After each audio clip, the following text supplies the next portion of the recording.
Okay, PB update mga katropa. Ayun nga po no, nakuha natin si ano. Nakuha natin sa PB drop si Sian Ginagawa? Sian Kitibis. Yan, mga katropa. Yan, magaling daw tong batang ito ha. Two-way player to. Si Kitibis. So, bukod doon mga katropa, unrestricted free agent na po si Kevin Ferrer sa Terraperma at kinuha din na lang ng TNT Tropang 5G. Yun, kumilos na po talaga ang MVP Group, mga katropa. So, yun, pinapirma po si Kevin Ferrer sa ng TNT ng 1-year contract. Yun, napakaganda nito. Nakuha natin si Kevin Ferrer, mga katropa. Malaking bagay ito kasi 6'4 to si Kevin Ferrer or 6'5. Yun, kapalitan to ni Cobontin, wingman din May tira sa labas, may depensa. Ayun, himay-himayin natin yan kung gano'n to kagaling tong ating rookie nakuha at saka ito yung si Kevin Ferrer. Okay, let's go pagkatapos ito.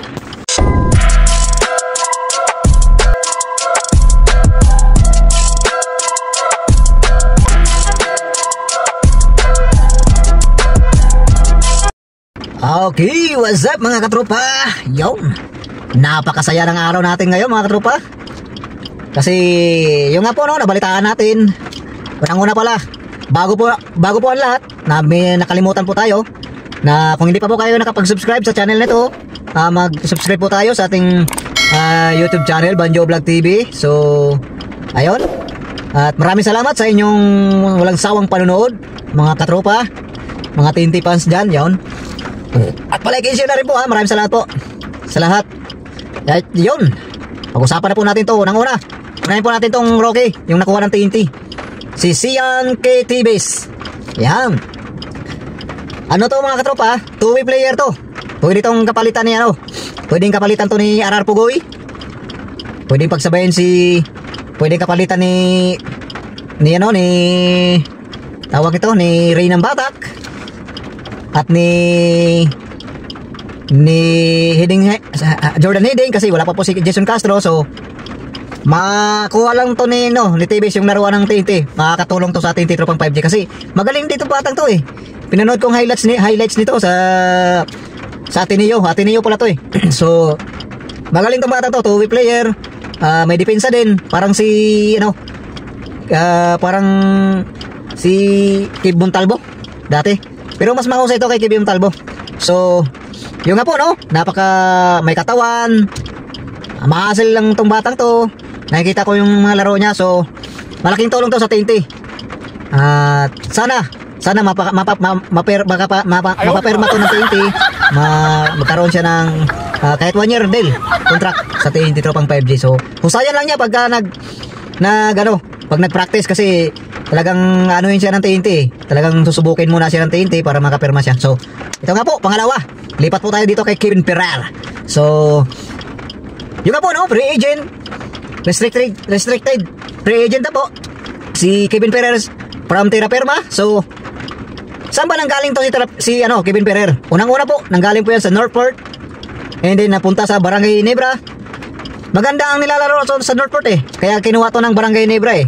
So pagdating niya sa Ginebra, mga ka-TNT, humina yung laro niya kasi hindi siya hindi po siya nagagamit doon sa Barangay Ginebra eh, kasi marami po siyang kapalitan doon. Pero napakahusay nito si Kevin Ferrer.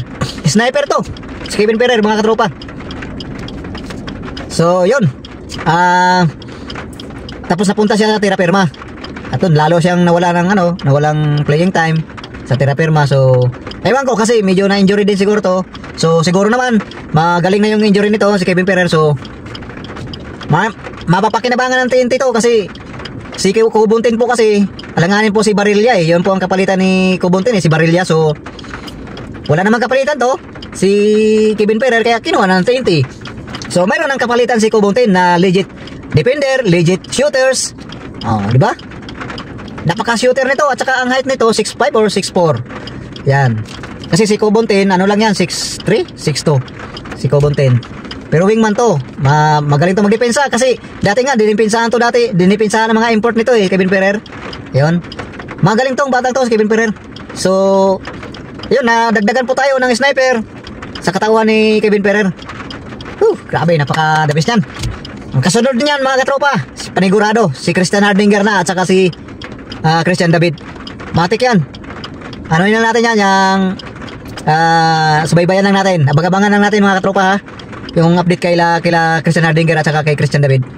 So yun, nagulat ako kasi dati pa talaga gusto ko yung laruan ni Kevin Ferrer eh, kasi pit na pit po yan sa TNT Tropang 5G si Kevin Ferrer mga katropa, kasi running gun tayo eh, tsaka more on shooting outside tayo eh, sa estilo ni Coach Reyes, kaya pit na pit si Kevin Ferrer sa atin, kaya yun, napakalakas ng TNT natin, power yan. So yun na po, at maraming salamat ha sa inyong panonood mga katropa, at makulang po ngayon, at yun, make sure na nakapag-subscribe kayo sa ating YouTube channel, palaki and share na rin po. Yung hindi pa nakapag-subscribe yan ha, mag-subscribe na po kayo. At sa mga haters natin dyan, yan, mga haters, baka hindi kayo nakapag-subscribe, mag-subscribe na kayo sa atin, sa channel na ito, para updated din kayo, okay? So maraming salamat sa inyong panonood mga katropa, mga TNT fans, yan, maraming salamat po, at shout out sa inyong lahat. At maraming salamat sa inyong patuloy na pagsuporta sa TNT Tropang 5G, patuloy na panonood sa ating mga vlog. Maraming salamat po, and God bless all. Yun lang po, and ingat po tayo, and God bless all. Bye bye.